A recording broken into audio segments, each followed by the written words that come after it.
Santo Yakobus Mariso Makassar. Bersama saya, Mariska Nara, yang akan memandu jalannya talkshow kali ini. Talkshow kali ini menghadirkan Vikaris Jenderal Keuskupan Agung Makassar, Pastor Joni Payung CCM. Selamat jumpa, Pastor. Topik kita hari ini adalah tentang Tritunggal Maha Kudus. Menarik bukan? Pasti Anda sama seperti saya memiliki banyak pertanyaan seputar Tritunggal Maha Kudus. Baik, jangan berlama-lama lagi, mari kita segera masuk lebih jauh untuk mendengarkan beberapa penjelasan mengenai Tritunggal Maha Kudus. Pastor, kita bersama tahu bahwa pada tanggal 7 Juni kemarin, umat Katolik di seluruh dunia merayakan pesta Hari Raya Tritunggal Maha Kudus. Sebenarnya apa pengertian dasar dari Tritunggal Maha Kudus, dan mungkin apakah ada ayat-ayat dari Alkitab yang mendasarinya? Terima kasih Mariska sudah mengajak atau mengundang saya untuk bincang sedikit tentang pemahaman gereja tentang Allah Tritunggal. Sebelum saya menjawab pertanyaan ini, pertama-tama saya ingin sampaikan bahwa bahan materi yang saya paparkan ini bersumber dari pemaparan atau kuliah dari Monsinyur Adrianus Sunarko, OFM Uskup Keuskupan Pangkal Pinang. Begini, saudara-saudari terkasih, ajaran pokok gereja tentang Allah Tritunggal Maha Kudus ini, yang kita sebut doktrin ini, adalah ajaran inti gereja. Kita sebut dogma artinya ajaran yang kita tidak sangkal kebenarannya dalam iman. Kita percaya pada satu Allah, Allah yang Esa, Allah Bapa, Putra, dan Roh Kudus. Dari mana kita mendapatkan konsep ini atau formula ini? Tentu saja ini bukan berasal dari pemikiran manusia atau pemikiran para filsuf yang berefleksi dan melihat kehebatan tentang Allah. Tetapi ini bersumber dari kitab suci, bersumber dari pewahyuan Allah, Allah yang mau mewahyukan dirinya, mau memberitakan dirinya, mau memperkenalkan dirinya kepada manusia dalam perjalanan sejarah umat manusia yang dituangkan di dalam kitab suci. Dalam kitab Perjanjian Lama, kita melihat bagaimana Allah mewahyukan dirinya sebagai Allah. Dalam kitab Kejadian misalnya, kita melihat Allah menciptakan bumi dan segala isinya. Dalam kitab Keluaran, Allah datang menolong dan menyelamatkan umatnya. Kemudian dalam Perjanjian Baru kita melihat Allah mewahyukan dirinya lewat kehadiran putranya. Pada mulanya adalah firman. Kemudian dalam kitab Perjanjian Baru juga, dalam kitab-kitab Yohanes, Injil Yohanes, kita melihat Allah mewahyukan dirinya lewat Roh Kudus. Secara implisit kita bisa menemukan Allah mewahyukan dirinya secara pribadi, Allah sebagai Allah, sebagai Putra, dan sebagai Roh Kudus.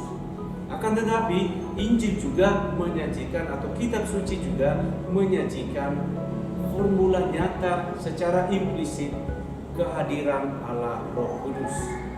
Contoh yang paling nyata dalam Injil Matius misalnya.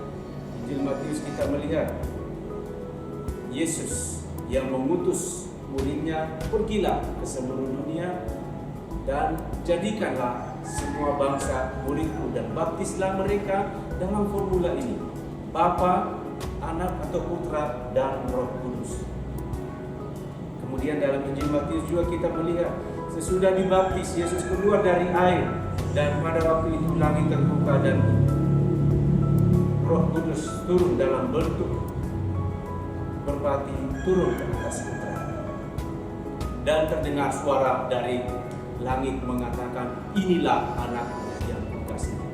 Kehadiran pada saat itu kehadiran nyata ketiga pribadi ini, Allah, Bapa, Putra, dan Roh Kudus. Jadi jelas, saudara-saudari terkasih, ajaran inti Tritunggal Maha Kudus ini adalah sumbernya dari pewahyuan Allah sendiri yang dituangkan atau yang dituliskan di dalam kitab suci. Dan ini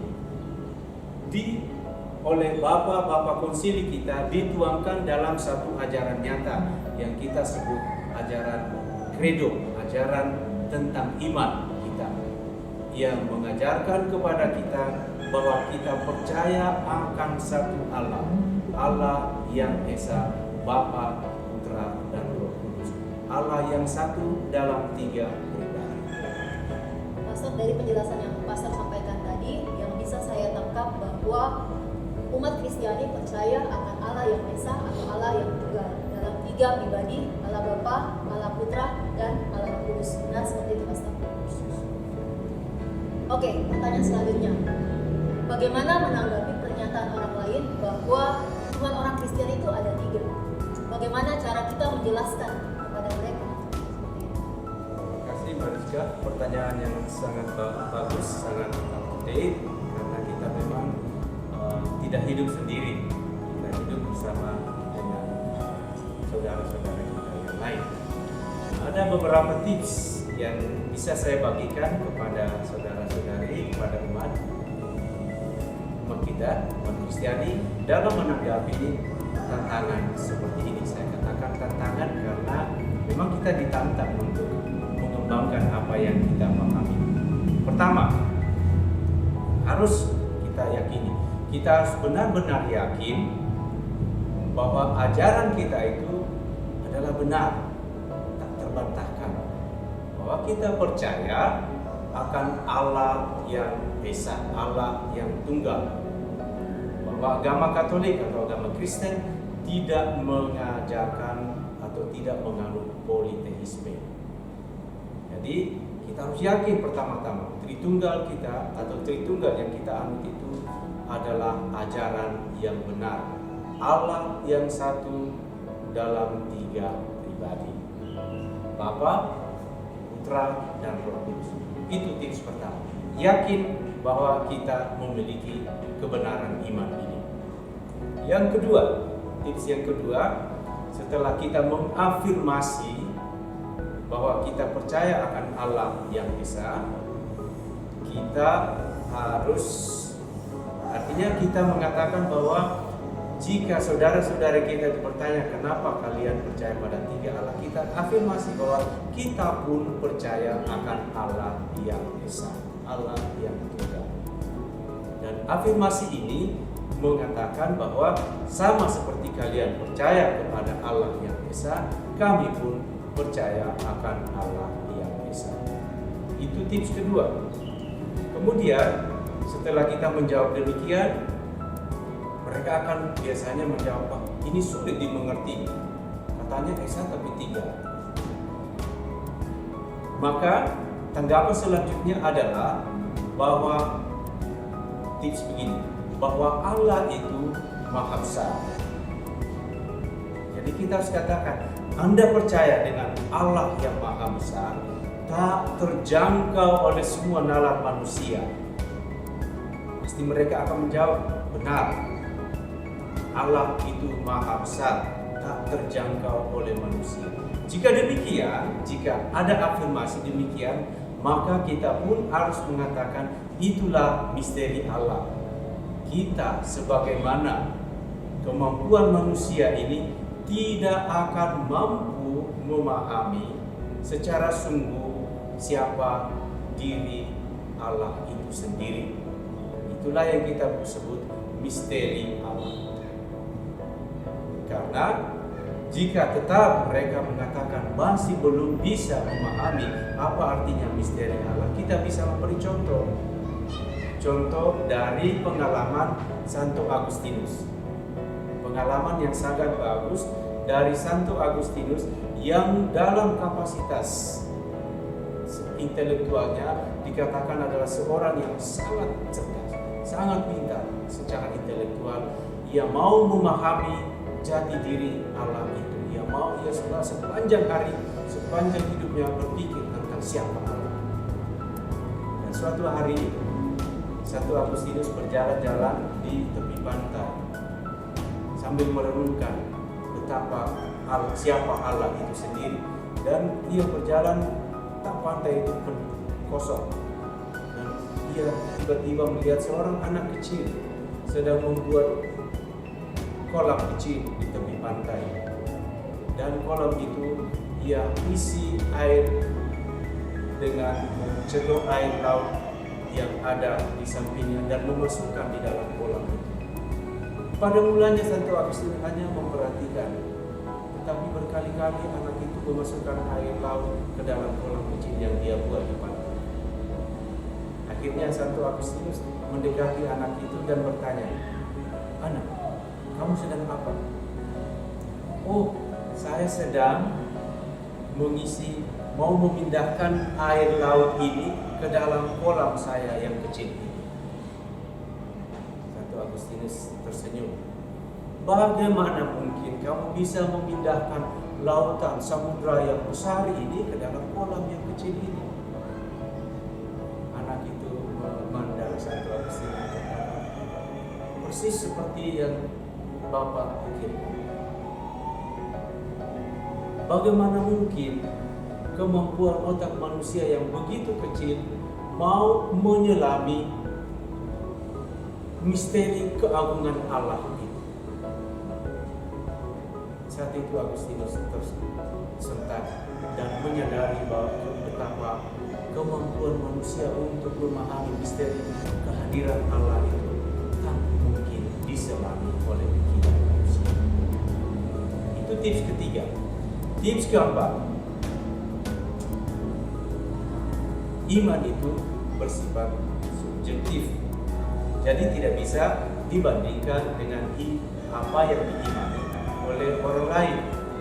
Dengan demikian, ketika kita berdiskusi dengan orang lain yang memiliki iman yang lain, kita memberikan pernyataan bahwa kebenaran iman kita itu berdasarkan apa yang kita imani.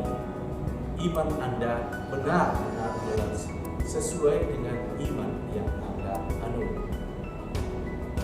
Dengan demikian, jika kita percaya bahwa dalam setiap pribadi ada kebenaran iman, maka kita harus tips kelima, kita harus menghargai ajaran orang lain.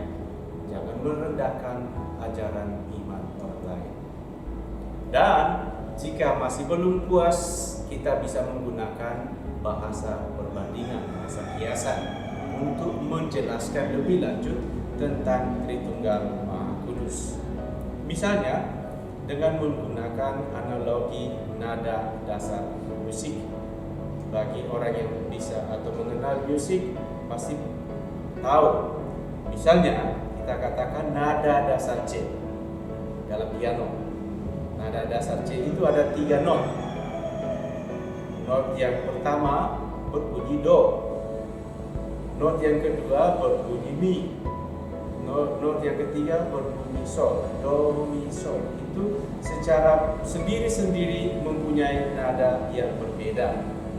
Tetapi jika ditekan secara bersamaan akan menghasilkan bunyi yang satu yang kita sebut nada dasar C.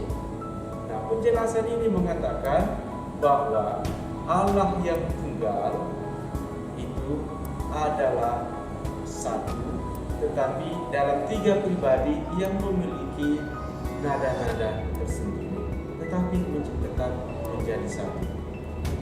Dengan menggunakan analogi ini kita bisa mengatakan bahwa kebersamaan Allah Tritunggal itu menghasilkan nada dasar yang harmonis.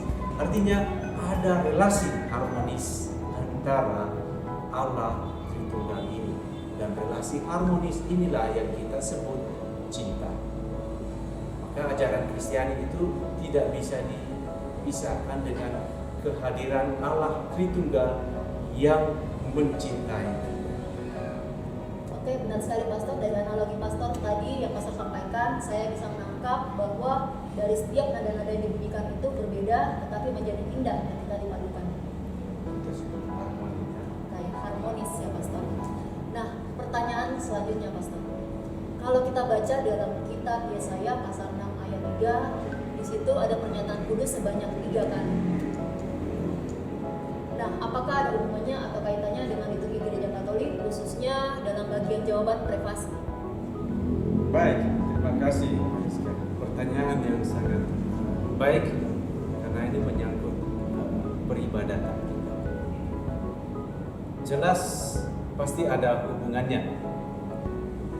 Ingat bahwa liturgi itu adalah perayaan sejarah keselamatan yang dipadatkan dalam satu kurun waktu yang singkat.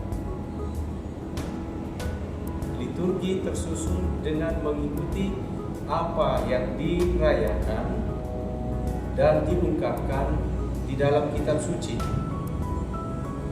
Umat yang hadir menyatakan imannya untuk memuji kemuliaan Allah yang Maha Tinggi. Jadi liturgi Kristiani, liturgi gereja itu disusun bukan dari karena kita mau mencontek kegiatan-kegiatan di luar, tetapi disusun berdasarkan pemahaman sejarah penyelamatan gereja yang ada di dalam kitab suci.